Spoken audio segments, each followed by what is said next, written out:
السلام علیکم ورحمۃ اللہ وبرکاتہ۔ اس بار ہم آپ کی خدمت میں پیش کر رہے ہیں فاروق اعظم، انبیاء کی جماعت اور امت کے سب سے افضل انسان ابو بکر صدیق کے بعد اسلام کے دوسرے خلیفہ راشد فاروق اعظم کا درجہ ہے۔ ان کی زندگی کے واقعات دلچسپ ترین انداز میں سنیے، آپ حیرت زدہ رہ جائیں گے۔ بہت سے ایسے واقعات بھی آپ سنیں گے جو اکثر کتابوں میں شامل نہیں ہیں۔ تو آئیے سنتے ہیں۔ اللہ تعالی کا ارشاد ہے، وہ لوگ جو اللہ اور اس کے رسولوں پر ایمان لائے ہیں، یہی تو وہ ہیں جو ان کے پروردگار کے نزدیک صدیق اور شہید ہیں، ان کے لیے اجر اور نور ہے۔ رسول اللہ صلی اللہ علیہ وسلم کا ارشاد ہے، اللہ تعالیٰ نے عمر کے دل اور زبان پر حق جاری کر دیا ہے۔ وہ فاروق ہے جس کے ذریعے اللہ تعالیٰ نے حق اور باطل کے درمیان فرق کیا۔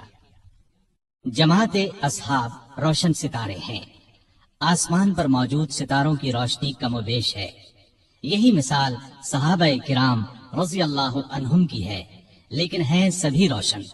ان میں سب سے نمایاں، سب سے روشن اور سب سے تابناک بہرحال پہلے چار صحابہ رضی اللہ عنہم ہی ہیں۔ یہی پہلے چار اصحاب خلفائے راشدین ہیں۔ عشرہ مبشرہ میں بھی سب سے پہلے انہی کا نام ہے۔ آج ہم آپ کو انوکھی خصوصیات والے انسان کی کہانی سناتے ہیں۔ اللہ کے رسول صلی اللہ علیہ وسلم نے اپنے 10 صحابہ کا نام لے کر فرمایا تھا، میرے یہ 10 صحابہ جنتی ہیں۔ گویا انہیں دنیا ہی میں جنتی ہونے کی بشارت عطا ہوئی۔ ان میں سے ایک سیدنا عمر فاروق رضی اللہ عنہ ہیں۔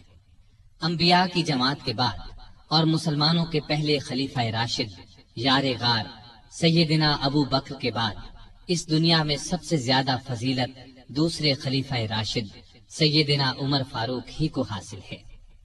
نبی صلی اللہ علیہ وسلم نے ان کے بارے میں اس طرح دعا فرمائی تھی، اے اللہ، اسلام کو عمر کے ذریعے سے قوت اور عزت دے۔ ان کے زمانے میں اسلامی حکومت 22 لاکھ مربع میل رقبے تک پھیل گئی۔ بعض موقعوں پر ان کی تائید میں آیات نازل ہوئیں۔ ان کی خلافت کا زمانہ بہترین اسلامی حکومت کا زمانہ تھا۔ اتنے بڑے حکمران ہوتے ہوئے دوپہر کے وقت شہر سے باہر گرم زمین پر کوئی پتھر وغیرہ سر کے نیچے رکھ کر قیلولہ کر لیتے تھے۔ ان کے واقعات اس قدر حیرت انگیز ہیں کہ سننے والے دنگ رہ جاتے ہیں۔ بڑے بڑے طاقتور حکمران ان کے نام سے کانپتے تھے، جبکہ خود ان کا یہ حال تھا کہ جسم پر کھردرا لباس ہوتا تھا۔ آپ یقیناً ان کی زندگی کے انوکھے اور آپ پڑھنا پسند کریں گے، لیکن آج آپ پڑھنے کی بجائے سن کر دیکھیں، آپ کو ایک عجیب سا فرحت بخش احساس ہوگا۔ سیدنا عمر فاروق رضی اللہ عنہ ہجری سال شروع ہونے سے 40 سال پہلے 583 عیسوی یا 584 عیسوی میں مکے میں پیدا ہوئے۔ نبی کریم صلی اللہ علیہ وسلم ان سے 13 سال پہلے دنیا میں تشریف لا چکے تھے۔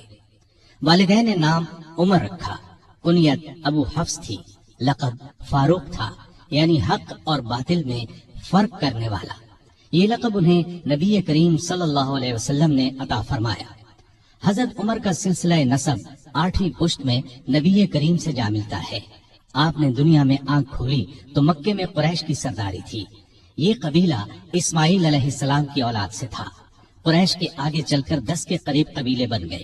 ان میں نبی کریم بنو ہاشم سے تھے، ابو بکر بنو تیم سے اور عمر فاروق بنو عدی سے۔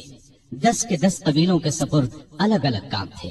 مثلا کوئی خانہ کعبہ کی دیکھ بھال کرتا تھا تو کوئی حاجیوں کو پانی پلاتا تھا، کوئی جھگڑوں کے فیصلے کرتا تھا۔ بنو عدی کے ذمے 2 کام تھے۔ قریش کو کوئی ایلچی بھیجنا ہوتا تو یہ بھیجتے تھے۔ دوسرا کام یہ تھا کہ 2 گروہوں میں جھگڑا ہو جاتا تو بنو عدی کا سردار فیصلہ کرتا تھا۔ بنو عدی کے گھر صفا اور مروہ پہاڑیوں کے درمیان میں تھے۔ عمر یہیں پیدا ہوئے اور پرورش پائی۔ ان کے والد خطاب بنو عدی کے سردار تھے۔ جس زمانے میں نبی کریم صلی اللہ علیہ وسلم نے نبوت کا اعلان کیا، خطاب فوت ہو چکے تھے۔ سیدنا عمر کے بچپن کے حالات کسی کتاب میں نہیں ملتے۔ اتنا ذکر ملتا ہے کہ بڑے ہوئے تو باپ نے اونٹ چرانے پر لگا دیا۔ اونٹ چراتے ہوئے کبھی تھک کر بیٹھ جاتے تو باپ مارا کرتا تھا۔ جوانی کی عمر کو پہنچنے تک لکھنا پڑھنا سیکھ لیا تھا۔ نبی کریم صلی اللہ علیہ وسلم نے جب اعلان نبوت کیا تو قریش میں کل 17 آدمی لکھنا پڑھنا جانتے تھے۔ ان میں عمر فاروق بھی تھے۔ اس کے علاوہ انہوں نے سپاہگری، تیغ زنی اور گھڑ سواری میں کمال حاصل کیا۔ گھڑ سواری کا حال یہ تھا کہ اچھل کر گھوڑے پر بیٹھ جاتے۔ کشتی کا فن بھی سیکھا۔ اونچے قد کے طاقتور آدمی تھے۔ چوٹی کے کئی پہلوانوں سے مقابلے جیتے۔ شاعر نہیں تھے، اشعار پسند کرتے تھے۔ تقریر کرنے کا ڈھنگ بھی آتا تھا۔ مزاج میں غصہ اور سختی تھی۔ جوان ہونے پر تجارت کا پیشہ اختیار کیا۔ نبی کریم نے نبوت کا اعلان کیا تو ان کی عمر 27 سال تھی۔ اس وقت قریش میں بہت اونچی حیثیت کے مالک تھے۔ مکے کے معزز لوگوں میں شمار ہوتا تھا۔ ان کے بھائی زید بن خطاب، بہن فاطمہ بنت خطاب اور بہنوئی سعید بن زید نے جلد ہی اسلام قبول کر لیا، لیکن عمر اپنے باپ دادا کے مذہب پر سختی سے قائم رہے، ڈٹ کر اسلام کی مخالفت کی۔ مسلمان ہو جانے والوں کو مارتے پیٹتے تھے۔ مارتے پیٹتے 6 سال گزر گئے، لیکن عمر کسی ایک انسان کو بھی اسلام سے نہ پھیر سکے۔ اس دوران میں کچھ واقعات ایسے پیش آئے جن کی وجہ سے وہ سخت الجھن میں پڑ گئے۔ کبھی اسلام کی طرف مائل ہوتے، کبھی مسلمانوں کے خلاف نفرت محسوس کرتے۔ اس کی وجہ یہ تھی کہ رسول کریم صلی اللہ علیہ وسلم کے متعلق قریش کے کافروں نے مشہور کر رکھا تھا کہ وہ جادوگر ہیں۔ اس زمانے میں ایک روز انہوں نے رسول پاک صلی اللہ علیہ وسلم کو حرم شریف کے اندر نماز پڑھتے دیکھا تو وہ آپ کے پیچھے کھڑے ہو گئے۔ اس وقت آپ صلی اللہ علیہ وسلم قرآن پاک کی سورۃ الحاقہ کی بلند آواز میں تلاوت کر رہے تھے۔ اللہ کے کلام نے ان پر بہت اثر کیا۔ انہیں یقین ہو گیا کہ آپ نہ تو جادوگر ہیں اور نہ شاعر ہیں۔ دل میں اسلام کے لیے نرم گوشہ پیدا ہو گیا، لیکن باپ دادا کا مذہب چھوڑنے پر اب بھی تیار نہ ہوئے۔ قاسم بن عثمان کی روایت میں آیا ہے کہ ایک دن طبیعت نے جوش مارا، ارادہ کیا کہ جس ہستی کی وجہ سے وہ الجھن میں ہیں کیوں نہ انہیں ختم کر دیں۔ چنانچہ ننگی تلوار ہاتھ میں لے کر نکلے۔ راستے میں ایک مسلمان نعیم بن عبداللہ مل گئے۔ انہوں نے پوچھا، خیر تو ہے؟ ننگی تلوار لیے کہاں جا رہے ہیں؟ بولے، محمد کو قتل کرنے جا رہا ہوں۔ نعیم نے کہا کہ پہلے اپنے گھر کی خبر تو لیں، آپ کی بہن اور بہنوئی مسلمان ہو چکے ہیں۔ سیدنا عمر الٹے پاؤں بہنوئی کے گھر پہنچے۔ اس وقت ان کے بہنوئی سعید بن زید اور فاطمہ بنت خطاب کے گھر میں رسول اللہ صلی اللہ علیہ وسلم کے ایک صحابی خباب بن ارد بھی موجود تھے۔ خباب بن ارد انہیں قرآن سکھا رہے تھے۔ عمر نے دروازے پر دستک دی تو خباب گھر کے ایک حصے میں چھپ گئے۔ فاطمہ نے قرآن کے اوراق چھپا دیے، لیکن عمر تلاوت کی آواز سن چکے تھے۔ اندر پہنچ کر پوچھا، کیا پڑھ رہے تھے؟ مجھے معلوم ہوا ہے کہ تم مسلمان ہو چکے ہو، اپنے باپ دادا کے مذہب سے پھر گئے ہو۔ یہ کہہ کر انہوں نے دونوں کو مارنا پیٹنا شروع کر دیا۔ بہن کے سر پر ایک لکڑی ماری، ان کے سر سے خون بہ نکلا۔ اس وقت دونوں میاں بیوی کے منہ سے نکلا، ہاں اے عمر، ہم مسلمان ہو چکے ہیں، اللہ کے رسول پر ایمان لے آئے ہیں، تم سے جو ہو سکے کر لو، اسلام تو اب ہمارے دلوں سے نہیں نکل سکتا۔ عمر نے بہن کا خون دیکھا اور یہ الفاظ سنے تو غصہ ٹھنڈا ہو گیا۔ بولے، اچھا جو تم پڑھ رہے تھے مجھے دکھاؤ۔ بہن نے اوراق انہیں دے دیے، ان پر سورہ طٰہٰ لکھی تھی۔ انہوں نے اس کو پڑھا تو بے اختیار پکار اٹھے، واہ کتنا عمدہ اور اعلیٰ درجے کا کلام ہے۔ یہ سن کر خباب بن ارد بھی باہر نکل آئے اور بولے، اے عمر، مجھے امید ہے اللہ تعالیٰ نے اپنے نبی کی دعا کو پوری کرنے کے لیے آپ کو چن لیا ہے۔ میں نے کل ہی نبی صلی اللہ علیہ وسلم کو یہ دعا کرتے سنا ہے، الہی ابو جہل یا عمر بن خطاب کے ذریعے سے اسلام کو قوت عطا کر۔ پس اے عمر، اللہ کی طرف آؤ، اللہ کی طرف آؤ۔ یہ سن کر سیدنا عمر فاروق نے کہا، مجھے محمد کے پاس لے چلو۔ نبی صلی اللہ علیہ وسلم اس وقت دار ارقم میں تھے۔ عمر رضی اللہ عنہ خباب بن ارد کے ساتھ کمر سے تلوار لٹکائے وہاں پہنچے، دروازے پر دستک دی۔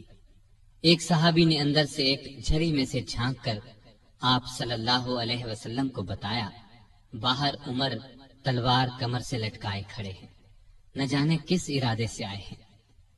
آپ کے چچا سیدنا حمزہ رضی اللہ عنہ بھی اس وقت وہاں موجود تھے۔ یہ بہت بہادر تھے، فوراً بولے، انہیں اندر آنے دو، نیک ارادے سے آئے تو ٹھیک، ورنہ انہی کی تلوار سے ان کا سر اڑا دوں گا۔ رسول اللہ صلی اللہ علیہ وسلم نے بھی فرمایا، انہیں آنے دو۔ چنانچہ دروازہ کھول دیا گیا۔ عمر اندر آنے دو۔ چنانچہ دروازہ کھول دیا گیا۔ عمر اندر داخل ہوئے۔ آپ صلی اللہ علیہ وسلم اٹھ کر ان کی طرف بڑھے، ان کی چادر کو مٹھی میں دبا کر زور سے کھینچتے ہوئے فرمایا، خطاب کے بیٹے، تم کس ارادے سے آئے ہو؟ سیدنا عمر رضی اللہ عنہ نے عرض کیا، اے اللہ کے رسول، میں اللہ اور اس کے رسول پر ایمان لانے کے لیے حاضر ہوا ہوں۔ اس پر آپ صلی اللہ علیہ وسلم نے زور سے اللہ اکبر فرمایا۔ باقی مسلمانوں نے بھی اللہ اکبر کا نعرہ لگایا۔ اب عمر رضی اللہ عنہ نے کلمہ پڑھا، پھر بولے، اے اللہ کے رسول، کیا ہم حق پر نہیں ہیں؟ آپ نے فرمایا، اس ذات کی قسم جس کے قبضے میں میری جان ہے، تم لوگ حق پر ہو۔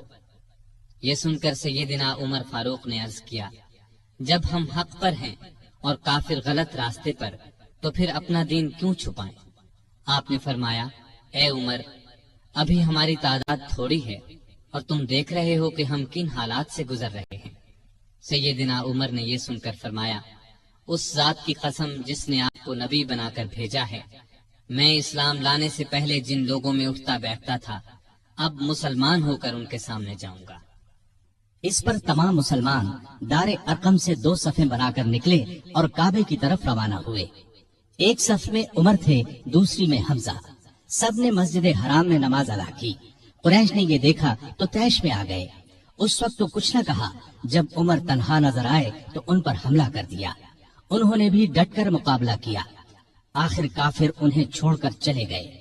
یہ واقعہ نبوت کے 6 سال پیش آیا۔ ایمان لانے کے بعد 6 سال تک مکے میں رہے، پھر دوسرے مسلمانوں کے ساتھ مدینہ کی طرف ہجرت کی۔